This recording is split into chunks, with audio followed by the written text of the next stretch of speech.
Здравствуйте! Сегодня у нас в гостях чрезвычайный полномочный посол Республики Таджикистан в Российской Федерации Имамуддин Мирзоевич Саторов. Здравствуйте, господин посол. Здравствуйте. Я знаю, что у вас состоялись двусторонние встречи с сенаторами Совета Федерации, Российской Федерации. Какие темы обсуждали и к каким выводам пришли? Было очередное заседание комиссии межпарламентской. Встретились заместители председателей Верхних палат Российской Федерации и Республики Таджикистан. Были обсуждены вопросы двусторонних отношений, развития и углубления двусторонних экономических связей. Были обсуждены те иные проблемы, которые препятствуют, скажем, росту или углублению этих экономических связей особенно. И, конечно, говорили о межпарламентских связях.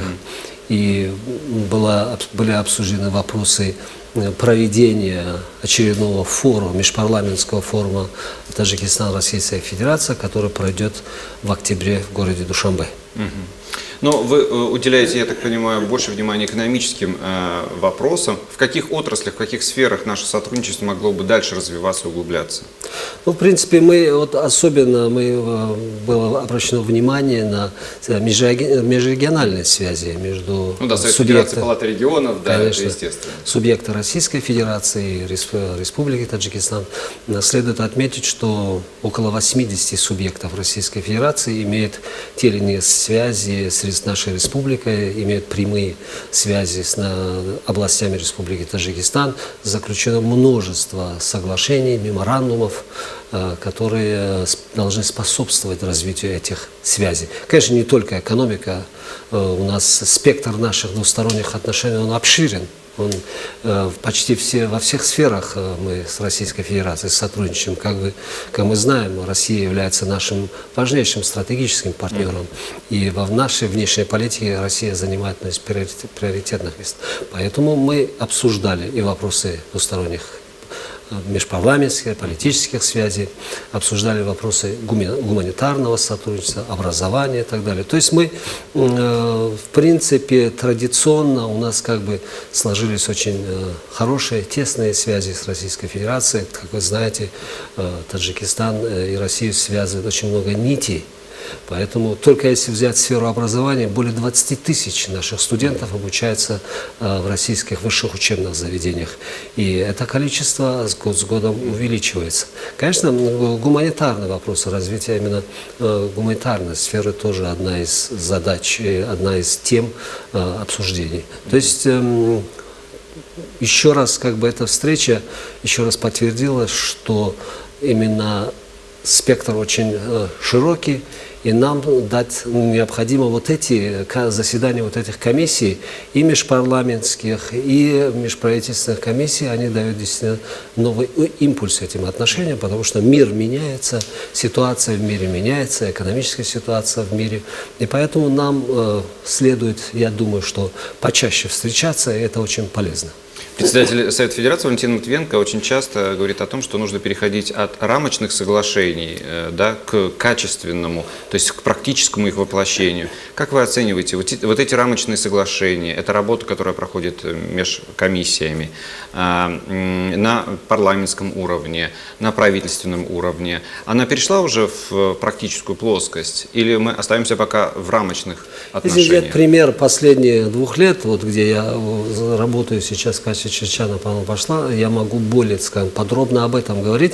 В ходе прошедшего межпарламентского форума, который прошла в Москве, были подписаны несколько меморандумов соглашений между регионами Российской Федерации и Республики Таджикистан.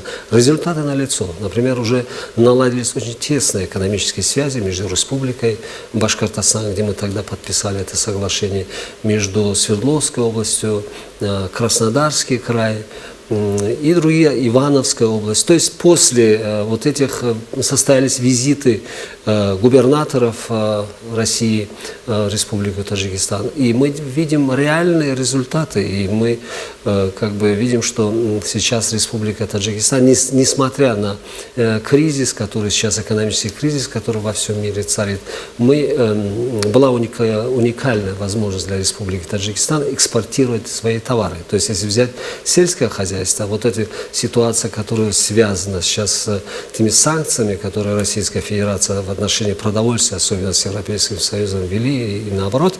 И здесь мы, как бы для нас уникальная возможность как бы войти в этот рынок, и мы входим в этот рынок, и мы видим, что вот эти экспорт нашей продукции, она резко увеличилась. И мы намерены, и главы наших государств об этом во всех встречах, которые на двустороннем уровне в последнее время обсуждали эту тему, и мы видим реальные результаты. Ну, вы также обсуждаете и держите под контролем результат расследования событий на Хованском кладбище, насколько мне известно. Довольны ли вы расследованием? Конечно, это событие, которое произошло в Хованском кладбище, оно было очень резонансное. И не только средства массовой информации, эта тема была обсуждена на очень высоком уровне. Это был президент Республики Таджикистан на своей встрече и с министром внутренних дел, и с другими руководителями, председатели парламента обсуждали эту тему. И, конечно, сейчас следствие пока идет. Пока мы таких явных каких-то нарушений и так далее, или ограничений прав мы не видим. Мы сейчас, пока под следствием находится 5 граждан Республики Таджикистан, идет следствие, мы сейчас не будем как бы делать преждевременные выводы. Мы оказали содействие нашим гражданам, оказали помощь, поиски адвокатов, и сейчас адвокаты работают, и мы надеемся, будет объективное расследование этого дела, и все, кто виновен в этом произошедшей трагедии, где погибли граждане Таджикистана, они понесут как бы... Еще одна очень острая тема – это вопрос с запретом на въезд в Российскую Федерацию гражданам Таджикистана. Да? 400 тысяч граждан Таджикистана, да, которым запрещен въезд в Российскую Федерацию. Я знаю, что у вас есть свое предложение, как решить эту проблему. Вы высказывались даже за некую амнистию этим гражданам со стороны России. Поддержали ли ваши коллеги в Совете Федерации ваше предложение? И на каком этапе находится ваша инициатива? Тема трудовой миграции одна из, скажем, главных тем в наших отношениях. Мы всегда как бы на всех уровнях обсуждаем этот вопрос, потому что есть проблемы с трудовой миграцией, объективные и субъективные проблемы как бы здесь существуют. И сейчас вот этот упорядочение трудовой миграции в Российской Федерации, принятие новых законодательных актов привели к тому, что как бы ограничивается въезд не только для граждан Таджикистана, а вообще все трудовые мигранты здесь встречаются с определенными проблемами. То есть проблема заключается в чем? Что между Российской Федерацией и Республикой Таджикистан мы имеем безвизовый режим как бы въезда на территорию, потому что мы являемся членами СНГ, мы являемся членами Организации договора коллективной безопасности, ОДКБ. То есть ОДКБ. И мы как бы жили в одной стране, и так традиционно сложилось, что между нашими странами нет виз. И все граждане Республики Таджикистан могут свободно въезжать на территорию Российской Федерации, это было всегда так. Но раньше другое законодательство было, оно было более, скажем, либеральное и так далее. И граждане могли въезжать и как бы беспрепятственно как бы работать и так далее. Но со временем были другие договоренности, было изменение в трудовом законодательстве, вопрос трудовой миграции. И, конечно, это привело к тому, что около 400 тысяч наших граждан сейчас, на данный момент, не имеют права въезда. А запрет на въезд за любое административное нарушение, за очень мелкое, если это 3 мелких административных нарушений, и въезд для граждан Таджикистана и для любого трудового мигранта запрещен. Мы говорили об этом, мы обсуждали на двустороннем уровне всегда. Предложение наше было таково, что сейчас фактически на территории Российской Федерации находилось, скажем, несколько сот тысяч наших граждан. И они, если при уже новом при новых законах, если они начнут легализовать себя, как бы они автоматически попадают в список запретников, они будут депортированы. И многие сейчас трудовые мигранты как бы не решаются на это, они живут как бы нелегально, скажем так, и для того, чтобы, скажем, легализоваться, там нужно очень много процедур. Сейчас по новому закону каждый гражданин Республики Таджикистан, любого другого государства, который работает на территории Российской Федерации, он должен сдать экзамен по языку, пройти медицинский осмотр, получить патент. Цена патента в разных регионах различна, по-разному. В Москве это около 5000, более 4 тысяч, в других регионах чуть поменьше. Конечно, все граждане готовы за это заплатить, но есть проблема регистрации, скажем. Если человек зарегистрирован в одном месте, он находится в другом, если при проверках, значит, этого гражданина могут, значит, депортировать, потому что он не находится по месту регистрации. А регистрироваться всем так, чтобы они находились или жили там, в нынешних условиях это невозможно. Поэтому мы просили, чтобы как-то вот это сделать таким образом, что у людей была возможность легально находиться на территории Российской Федерации, легально получать, платить налоги и так далее. Я думаю, что это будет благом, если мы сделаем все для того, чтобы вот та часть населения, которая сейчас находится в нелегальном положении, эту часть легализовать. И очень важно не только требовать с трудовых мигрантов сдачу экзаменов, каких-то, чтобы за это все надо платить, между прочим. Это они вносят как бы большой свой вклад и в бюджет любого региона России. Но необходимо, я думаю, здесь программа интеграции. Есть мировой опыт, что вот эти граждане, это граждане бывшего Советского Союза, это граждане с союзных стран для России. И я думаю, что нужна программа интеграции. Нужно интегрировать вот эту часть населения в российское общество. И я думаю, что от этого выигрывают все. И Россия, и Республика Таджикистан, и другие страны.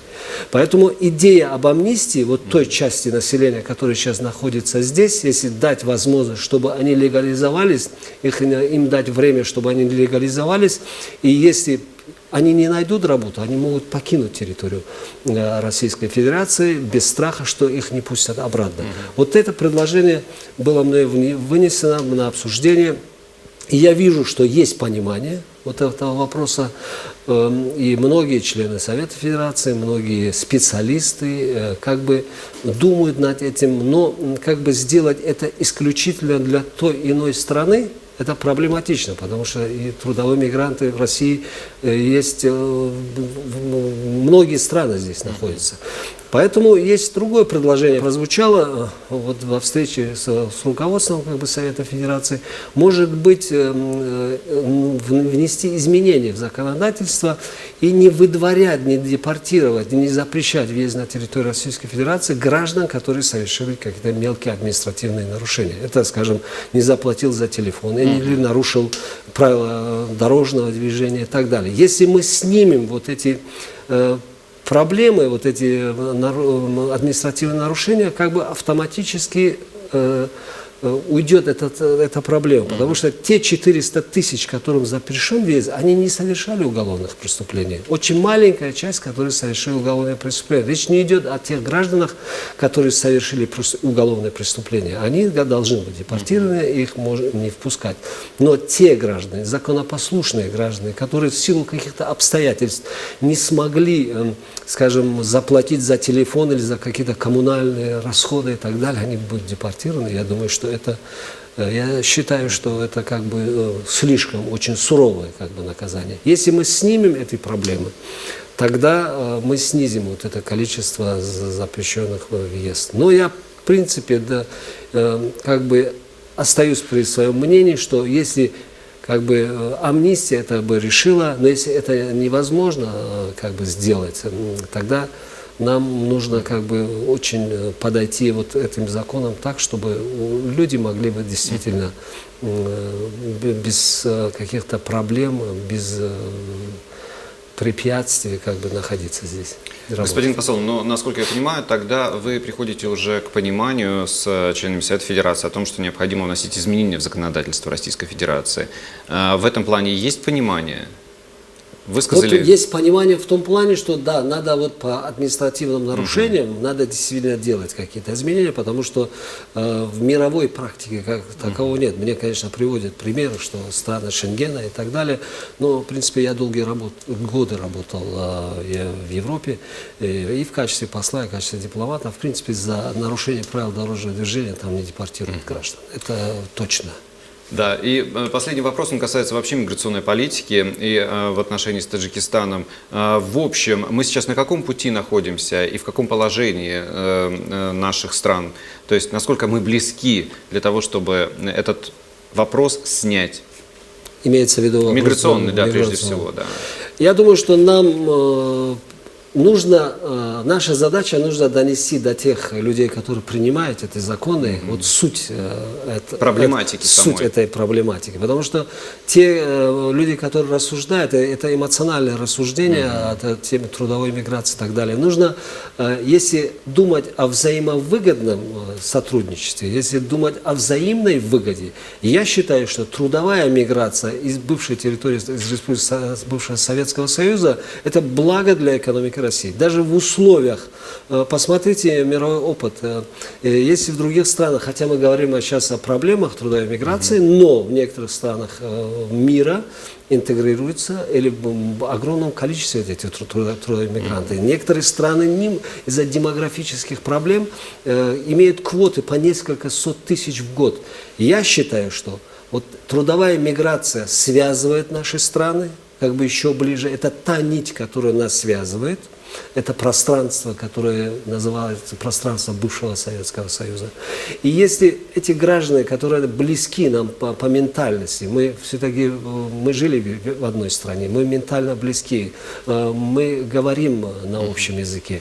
Я думаю, что если мы снимем вот эти препятствия и проблемы, это сблизит еще более наши страны, мы будем более интегрированы, наши экономики будут более интегрированы. Будет вот это общее гуманитарное сотрудничество, о котором мы очень много говорим.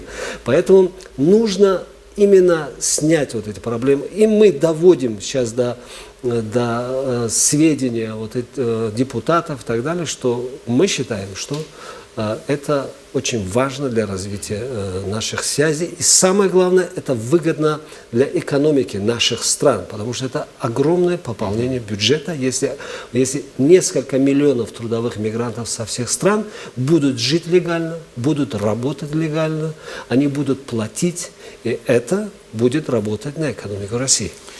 Спасибо, господин посол, за интервью. Я напомню, что мы беседовали с чрезвычайным полномочным послом Республики Таджикистан в Российской Федерации Имамуддином Мирзоевичем Сатторовым. Спасибо большое. Спасибо.